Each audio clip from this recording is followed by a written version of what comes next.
Hello, and welcome to the Content Bite, a podcast for freelancers who use their words to make money. I'm Rachel Smith, a freelance journalist, copywriter, and content producer.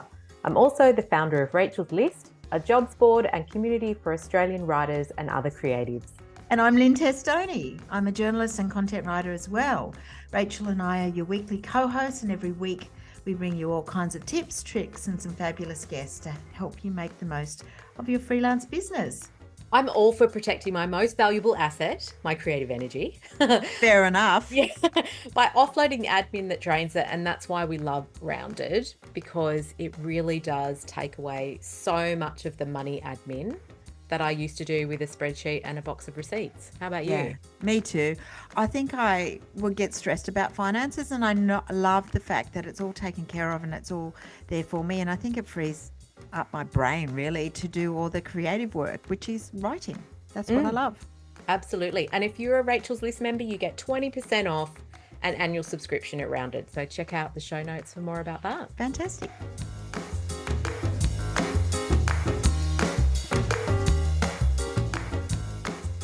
Lynne, I'm interested to know, do you have any kind of services guide or price list that you give your potential clients? No, not really, actually. I can see the appeal, given freelancers often reinvent the wheel with each client. I do have like a standard proposal that I send out, and I guess in my head I've got standard prices, but it's a bit different.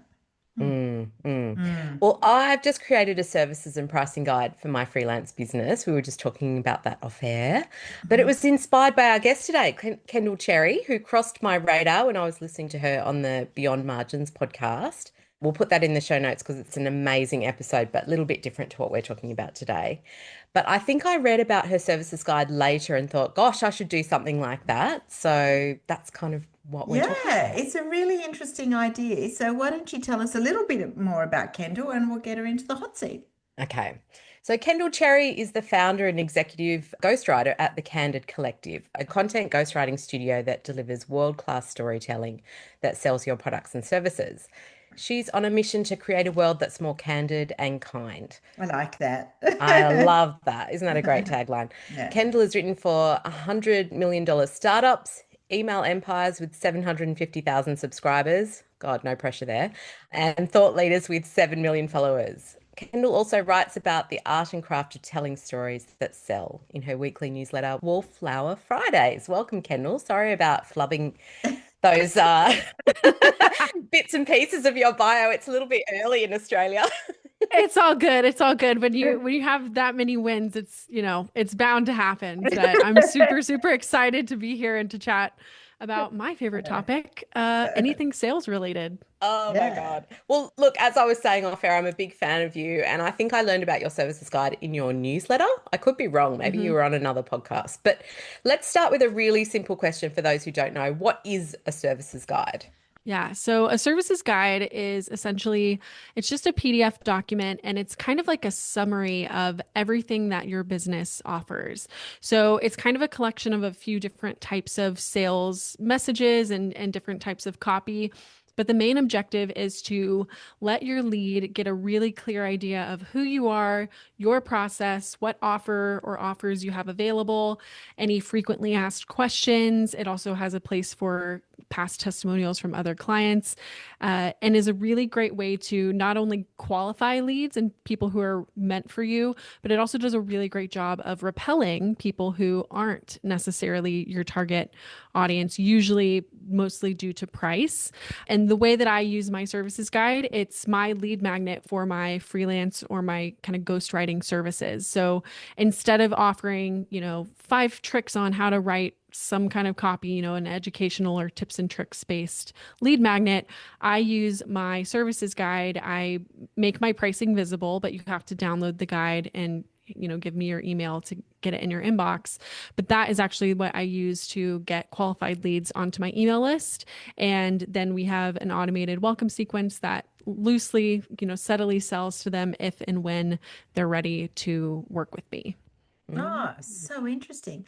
mm. So I know a lot of freelancers and a lot of our listeners might rely on discovery calls as one thing. Mhm. So, but this does this really replace those calls? I am happy to say that I've had it in my business for about the last 3 years, and it is Mm. extremely rare for me to get on a sales call or a discovery call.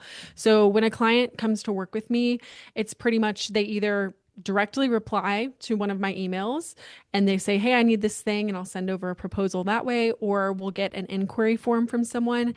And I would say 9 times out of 10, they're perfectly qualified. They can afford me. They want to work together. They already know what exact offer or offers they're looking for. They know what payment plan they want, and they're ready for me to send over the contract and to make the first payment. So happy to Wow. report it. It really does a lot of that kind of manual selling that I think people, we get used to hearing that that's a good idea, getting on a bunch of calls or, prospecting, that kind of thing. But sometimes those efforts don't necessarily always lead to sales. And this is a really smart way to bundle up those, key things that people are looking for, regardless of where they are in their buyer's journey.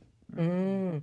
I suppose as well, your marketing would have to support it, wouldn't it? Like it's something you're very kind of active on LinkedIn, and does all your marketing support the services guide in a really strategic way? Yeah. hmm Yeah, so pretty much on LinkedIn, that's the only place I show up on what I'll call rented marketing channel. So LinkedIn is really the only kind of external channel that I use. And I would say maybe 50% of my CTAs or my calls to action at the bottom of a post are to grab my services guide. And then on my actual weekly email newsletter, we usually send 2 emails. One is strictly selling. So that's, just talking about and selling someone on the idea of ghostwriting and why you need those services. At the bottom, there's always kind of like I call it a floating billboard, but it basically outlines how many spots we have available, and you can find the link to the services guide there. And then in my Wallflower Fridays newsletter, I have the same billboard at the bottom, which includes a link to my services guide. And it'll say, for September, we have X number of spots. October, we have X number of spots. So everything, I'm always trying to drop that link to the actual PDF document as often as I can, particularly in email. But that has kind of just been the way that I've created the ecosystem around it, because I want people to get familiar with looking at it, knowing to search for it. And, I also love being able to look in my email service provider and see, oh, Kathy looked at that services guide again, or she looked at it for the last 10 weeks. She's going to probably convert soon. So I like having visibility on my sales pipeline versus just blasting sales messages out to who knows where and having no idea if what I'm writing is resonating or if what I'm selling is actually getting people interested in what I have to offer. Mm. Because I know pricing is a huge thing for freelancers, a constant, conversation that we're having at Rachel's List or on the podcast. We have so many questions about pricing. Absolutely. And it's a really scary thing for freelancers. I think one big conundrum is, do I put my pricing on my website, or do I share my pricing, or do I kind of gatekeep my prices? Everything I do is different, so I've got to reinvent the wheel, as we just talked about. But do you think having it in a guide that's a lead magnet and being upfront about pricing really builds trust instead of scaring people away? Yeah, I mean, I'll flip the table a little bit. I mean, I think there's nothing scarier than getting on a sales call with someone who they know can't afford you. There's nothing scarier than, using that time that could be with someone who is a qualified lead. So I'm pro sharing my pricing, mostly because I think in this market especially, people want to know how much to expect to invest in you. It's maybe the case, maybe they need a couple of months to set that money aside. And I never want someone to get sticker shock and be like, oh my gosh, I thought it was going to be 3K and it's actually 15. I want people to feel super empowered with the investments that they make, which is why we also offer payment plans. And I've had clients before, we will sometimes we'll combine different offers and that kind of thing. But it's, I think, really important to be upfront about the pricing, because I also don't want to, go down the rabbit hole or start having sales conversations with someone where, the very first question you ask them on a sales call is, what's your budget? They tell you, and it's a clear, like we don't even need to be on this Disconnect. call anymore. Yeah, Yeah. disconnect. Like it's like ejector seat, right? Like we don't want that to be happening either. And so No. I've personally found the pricing Mm, visibility is really helpful for mm, one of the biggest things that we're qualifying for, which is budget. mm, But if you are somebody that does do any kind of custom work and maybe you don't have set pricing or packages, if you do stuff a little bit more bespoke, the mm, easiest way to kind of put that in a pricing guide is just to say starting at. So Mm, maybe you've got some things that are 5K and maybe some things the light version is 2K. I don't think mm, there's any problem with putting you starting at 2K mm. and letting people know that you'll send a custom proposal so people at least get an idea, are we in the same neighborhood? Are we in the same Yeah. ballpark? Or are we just, totally off? It makes it easier for you and it makes it easier for the prospect. Mm. mm, mm. Now, it's interesting because it is an issue for a lot of our listeners and for freelancers. We know that they're always dealing with people who are price shopping. Do you Hmm. find clients? I mean, personally, I don't actually get clients questioning my prices. Maybe Hmm. that means I'm not charging enough, or maybe that means I've just found my ideal clients. What about those price shopping clients? Well, we never want to be working with people, I think, that are price shopping because to me, if that is how your business is running, you're likely not communicating the value of the services you're providing. And so that to me is the bigger red flag of your service or services should be so differentiated that there is no competition to Mm, where people know it's, and this is what happens for me in my business. There's people that in their journal they write, Kendall is my copywriter, and there's no, tab by tab lineup trying to figure out who's the right person. And most of the time, if people are competing on price, it's because you're not, accurately depicting the value of what it is that you've got to offer. Mm, good point. mm. I'm interested about how it helps you attract a different type of client because you mentioned earlier sometimes you're watching people like opening the guide sometimes 10 times or over a number of weeks or months and then they you think they're probably ready to convert. I mean, does it take time for you to not only get in your head, well, I'm trying to attract this more premium client and this is going to reposition me to do that? Mhm. And does it naturally just repel the old types of clients that you don't want to work with anymore? Or yeah. I've found, my business has evolved a lot over the last 3 years that we've had a services guide in place. And I've actually found it to be really helpful as I'm growing. So there's been like a client I signed over the summer. She actually told me that she has wanted to work with me, probably downloaded it 2.5 years ago, Mm, the very one of the first versions. She told me, and this is years later, and she didn't sign it like my full scope thing. She's on a very, very small retainer until she's got the funds to be able to do more. mm, But she knew she wanted to work with me. She told me that she downloaded a hard copy of every single version of my services guide for the last 2.5 years onto her desktop because she knew that when she was ready, I was the person she wanted to work with. And Mm, so I think there's something here around people really getting clear on kind of what it is that they're looking for and what it is that you have to offer. But I also think there's some benefit as well for you to be able to, clearly talk about the services that you do have to offer and in a way that it doesn't matter if someone, is too small or, you technically quote unquote outgrow them. There's still some offers that you could do for them. And I'm pro I would prefer to grow my lifetime customer value. So even if someone comes in really small, businesses can change so quickly. Like we could see someone, I've had clients, one week they're like, I'm totally broke, I can't afford this. And then 2 weeks later, they're like, signed a huge client, like we're doing everything, like leave mm, nothing out. And it's because it changes so quickly, I don't ever want anyone to feel left out. And so that's why I think the services guide allows you to kind of pivot and move. And also, like for me, for example, I use kind of the last half where we've got these different offers.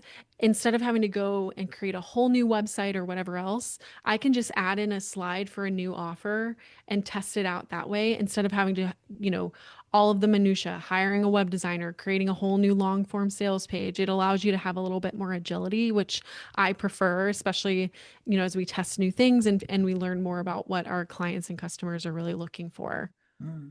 Yeah, and as you say, you've got to remember that people are lurking sometimes for years, right? And Totally, yeah. totally. Mm, Yeah, mm. I think people really discount and don't value the lurker because everyone, wants to make money and wants to make sales like right this second.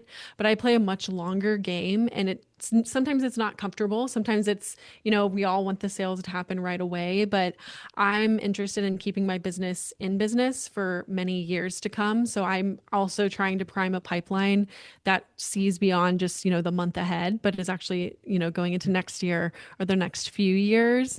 And so that's where I think something like a services guide can really help you build a pipeline for people who are ready to buy the second they Can see afford your you services or guide and can afford you and they're in the market for exactly what you do at this time. But then you're also going to get those people who don't need it right now, but in 6 months or a year, or they know someone who knows someone, kind of having a pipeline that pays out over time, not just exactly when someone downloads it. Mm. I know you talk about offers. I guess in Australia we don't call them offers as much. We might call them packages where Mm. you have a set price for, a scope of work or whatever. Do you think that's a good idea? I mean, I suppose it gets back to the whole not reinventing the wheel all the time type thing. Mhm. I think it kind of depends on what your offer is. So, like for me, for example, I ghostwrite miscellaneous sales assets. So, website copy, LinkedIn content, newsletter content. So, I've tried to do the packages in the past, but I found that my ideal clients are like, I need an email welcome sequence. So, instead of giving it this like fancy name, it's pretty much, what's on the tin. This is what we're offering and this is what the mm, deliverable is. But I do have a couple of offers, one being bio in a box, which is your LinkedIn about section. And then I have one where not to be meta, but I write services guides for people and we mm, call it Lead Magnet Lux. And that's its own offer.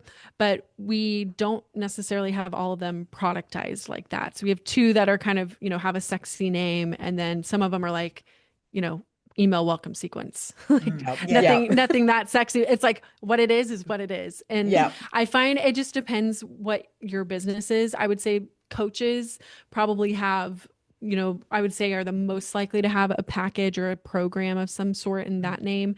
But people who are doing more done for you services and especially B2B, it's more likely that you're going to have something that's a little bit more, deliverables based in mm. what it is that you're doing. So it depends on the business. It depends on kind of where you're wanting to play and what you're trying to create. But I would say I'm pretty much like neutral on that Hmm. side. So what about the types of leads that like to hear your voice, do a Zoom call, something like that, and have that chat before they hire you? Do you have that happen? Not really, to be No? Well, it's honest. interesting, Not yeah. really. Not really. So what I've found in my time, I would say coaching and kind of one-on-one high Mm, ticket coaching, you want to have a vibe check. Like that is a mm, business where I would say you definitely want to have that happen. What I have found is my clients, when you start offering things at a higher ticket amount, most people know what they're looking for and they want the T's and C's. They want to understand exactly what they're getting. And so they want all of the information. They don't necessarily need to get on a sales call for you to sell to them. And so if you can actually put most of that, the content that you would have talked about in a sales call, mm, especially a scripted one, mm, if you can actually get that into a document, someone can read through it and see if they're the right fit and it kind of qualifies them to where they don't necessarily need a call.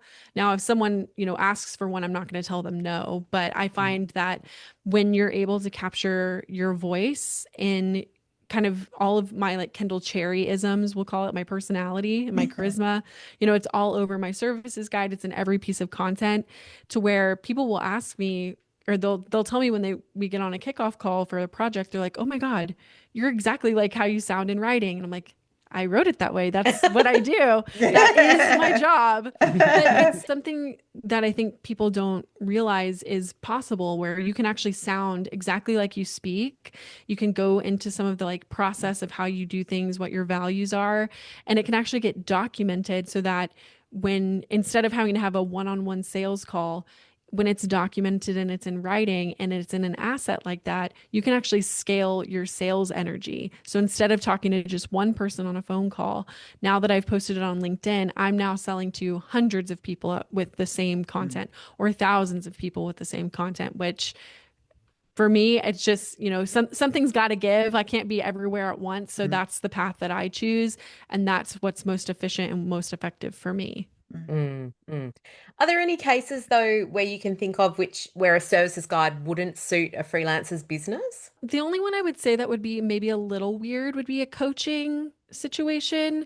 Mhm. However, I do still think that there's some value of like hiding the pricing or if you've got multiple offers to where it could still work. So I don't think there's really any type of business that wouldn't benefit from a services guide to some degree, especially for, making the pricing visible in the actual document.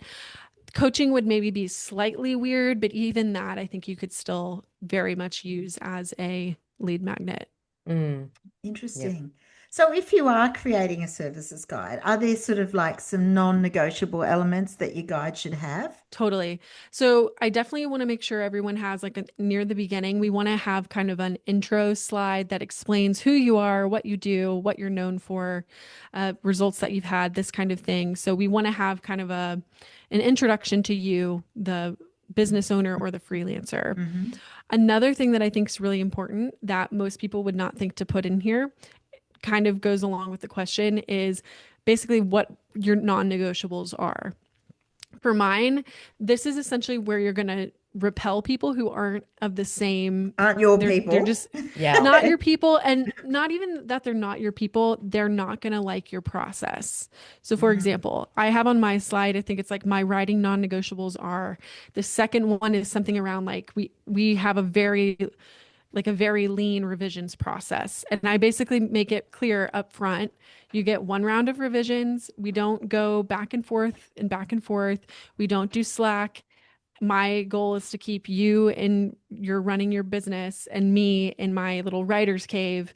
And we don't do a bunch of back and forth. And so it's my way of being clear, almost setting a boundary of like, this is how this is going to go. So if you're looking for someone that's going to be voxering back and forth with you on these revisions, like I'm not your girl. But this slide in particular, all of those kind of bad behaviors that red flag clients have maybe, made it, you have a headache in the past, you can kind of say like this is, fair warning, big red font. This is how I run things. And if you're not into this, don't move forward. And I actually find that is the part of the process that makes me feel the most empowered, but that my clients also respect the most because that allows them to see behind the curtain and see if that process is something they want to be a part of. So I would say that slide is really important. Obviously, we want to have one slide per offer of like what's included, high level. And then one that most people don't think are like as salesy as they could be is a frequently asked questions section or an FAQ section where you can go into more specifics about your process, maybe specifics about a certain offer, what your turnaround time is like, what do your payment plans look like. You can really use the FAQs to sell people on those objections. But again, instead of having to talk to someone one-on-one, you can have your FAQs be a way to scale your sales energy. Mm, okay. Let's touch a bit on, brand voice, because I know there will be freelancers listening who think, oh my God, I still haven't written my about page. I can't write about myself. This is a nightmare. And obviously, a services guide is all about you and you have to write Yeah. it. Yeah, you are the brand. And you've got to somehow nail it and make it really engaging and all of that. And you do that really beautifully. It's very funny and, it's really easy to read. What are your tips on, nailing your voice in the services guide? Yeah. So I think the thing is everyone gets, caught up in like, what's my brand voice? My Yeah. brand voice is just my voice. So Yeah. it's not supposed to be overly manufactured. A lot of the dad jokes and puns are like the same stuff I would say in real life if we got coffee. And so I think making sure that you're capturing like if you're somebody that loves a dad joke or you're quick-witted or maybe you're a little bit more stoic, like you want to make sure that how you sound in writing is how you sound when you get on a call with someone, because there's nothing worse than expecting, the internet version of someone and then you get in front of them and you're like, you're a bump on a log. Like you're so boring. What is happening? Yes. So we want to make sure that you sound like how you sound in writing. And then the other thing I would say is just making sure that you're including maybe little bits of your personality when you can. Even like if you record yourself speaking or saying an intro a couple of times and just kind of hearing what that sounds like, I find is really helpful. Or the reverse of that, actually reading it out loud and seeing if your brain is going to naturally like try and add other words because it doesn't sound like it doesn't feel the same way in your mouth. That sounds weird, but like it doesn't like Doesn't feel sound like how like you. you. Yeah. Yeah. Yeah, so your body will either reject or accept what you've written, and Mm, you'll get more ideas too. But I would say don't be afraid to let your personality show, and don't be afraid to let that part of you come through, because most of the time people are wanting to work with freelancers and business owners that are also easy to work with and that are fun to work with and that are, good team players. And one of the best ways you can put that across is in the writing and how you're putting yourself forward. So it's better to be as authentic as you can to how you are in real life, because people want to know if you're a good, like almost like a good culture fit too for the team. yeah. Mm. So I know you're big on storytelling, and I can see how that can play into that sort of authenticity or finding your brand voice, whatever you want to say. So how do you weave stories into your services guide? And does that help them become a client magnet?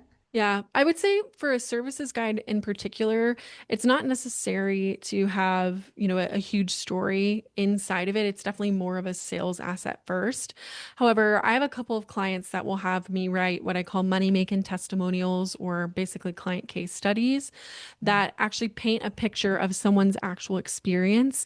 And they'll actually put a link to that into their services guide. So they'll say, like for example, for one of mine, if I'm going to talk about an email welcome sequence, if I wanted to drop one of those in there, you could put a photo of Becky, and Mm, could say, here's Becky, read Becky's story. And then it links out to mm, a case study about an email welcome sequence that I wrote for Becky. mm. So you can do that and incorporate them in there. But as far as it being in the deliverable itself, I would say not as important. Definitely still, like storytelling is for sure one of the most important just like mechanisms in your marketing and in your business. But as far as the services guide goes, it's definitely more sales centric and maybe a light sprinkle of storytelling. Mhm. Mm. Interesting. Mm. Have you seen other freelancers' services guides? Are there any big mistakes that you see, when people are creating theirs? Yeah, I would say there's a couple things. Like there's some where it's freelancers who are, they love Canva and they basically don't have a brand and they're not consistent and it just doesn't look well designed. It looks, to be frank, it looks kind of cheap. And Mm. that visually can actually hurt your brand more if it doesn't look and feel like the rest of your, brand and what Mm. it is that you have to offer. Hmm. But that would be kind of my first one that's more visually. I would say the other thing would be services guides that don't clearly communicate what's included in an offer. So people might put, 1 to 2 bullet points, but they're missing out on the other, juiciness that comes with the offer. And missing those things is going to cause people to think it's not that valuable. So getting super clear on the value proposition of what it is that you're offering is going to be huge for the services guide itself, I would say. So those two to me are kind of the most important. So they go too light on in the package and don't outline the process, or? Or the value? Yeah, so essentially they would say like what's included, and it's like 2 short bullet points. There's no clear transformation. There's no before or after of, what do you get from this? Like what is the benefit of doing it? It's just like kind of slapped together a couple of things to where it's hard to even tell, especially if you have if it's package A and package B and they're sort of similar, it's really hard to tell them apart. And so it's Mm. not super clear what's included. Hmm. Yeah. Hmm. So interesting. So your services guide is quite comprehensive, but I guess you don't have to start that way. So if somebody was looking to creating a guide today, where should they start? I would say that you definitely want to have at least one core offer. So if that's the one thing that your business is going to do consistently every time, no matter what, you definitely want to have at least one core offer in there. I would say you want to have at least one client case, not case study, but a testimonial. Mm.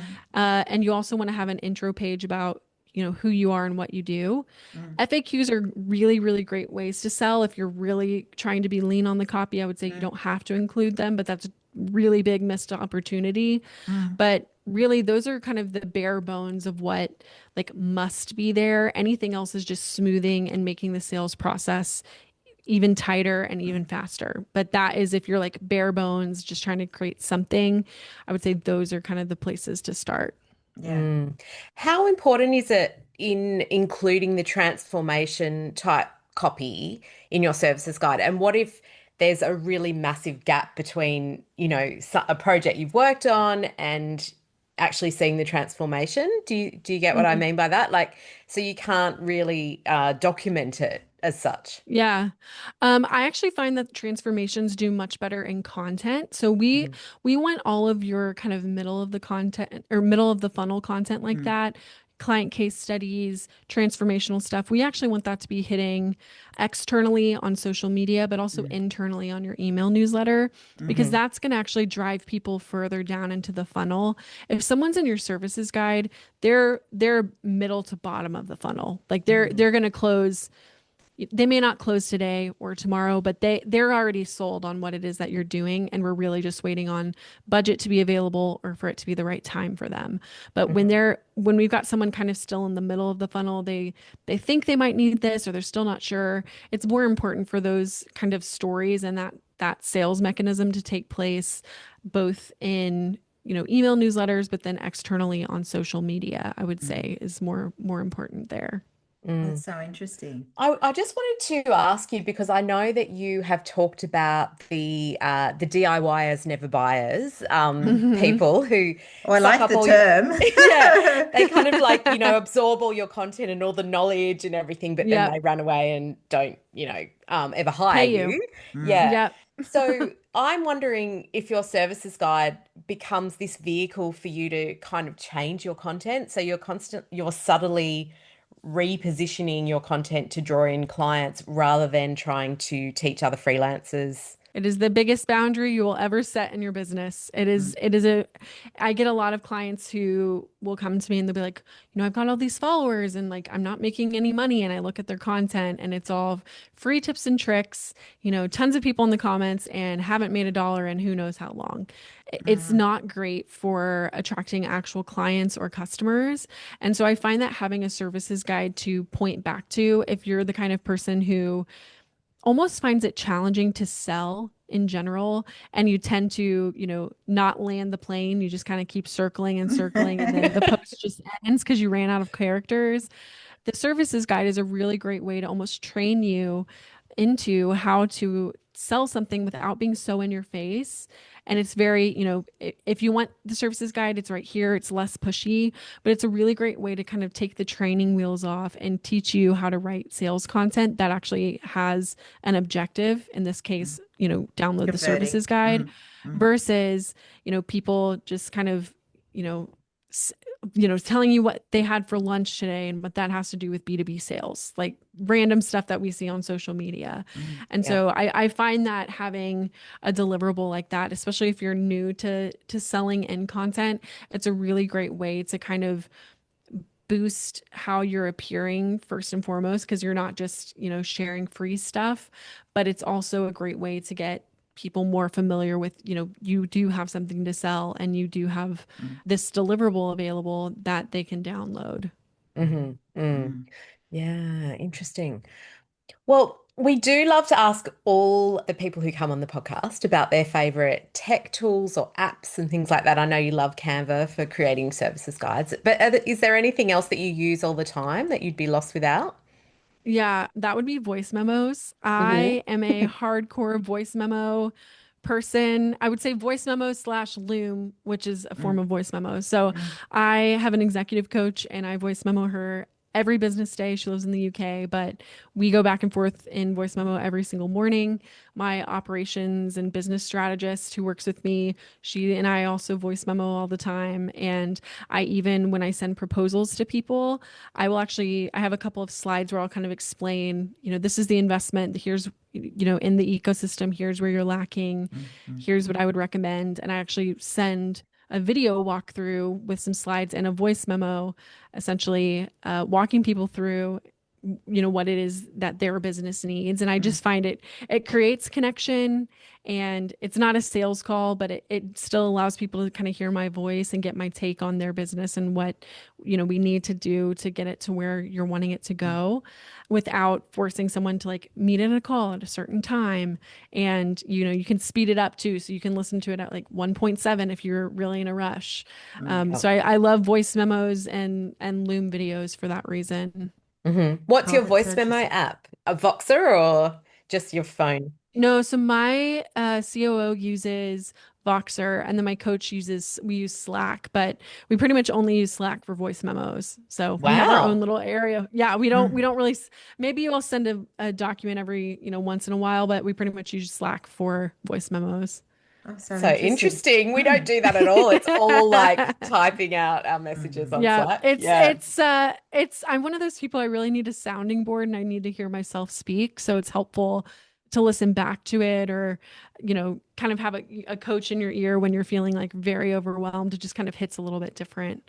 Yeah. So Yeah, Whatever works. fantastic. yeah, exactly. Oh, wow, it's so interesting, Kendall. Such a great approach, and I really like it. Thank you for joining us all the way from Austin, Texas. Yes. And you didn't have any y'alls. Yeah, there was no No y'alls. y'alls. No y'alls. No y'alls yet. Yeah. You were Just censoring wait. yourself. I know, I'm trying. I'm trying. So Oh, thanks so God. much for sharing your wisdom. So tell us where people can find about you and how they can connect. Yeah, so I'm definitely active on LinkedIn. So if you want to find me over there, you could just type in Kendall Cherry. I'll be the one with the sunflowers in the profile picture. So definitely send me a connection request. I'd love to connect. Or if you want to subscribe to my newsletter, I write about storytelling and sales every Friday. And my newsletter, Wallflower Fridays, you can sign up at wallflowerfridays.com. Fantastic. Amazing. Thank you, Kendall, for being our guest this week. That brings us to the end of the show. But if you are listening and you love the show, leave us a rating or a review on the platform where you find your podcasts. And one of these days, we might read some out. Yes, Maybe. yes, yes, we should. Yeah, we should. Yeah.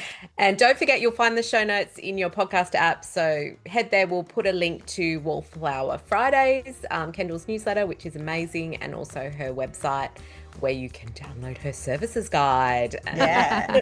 get some Yes. inspo for your own. Okay. Thanks, Okay. everybody. Thank you. Bye. Bye. Thank you. Bye. Thanks again to our wonderful sponsors, Rounded, easy accounting and invoicing software that helps freelancers run their business with confidence.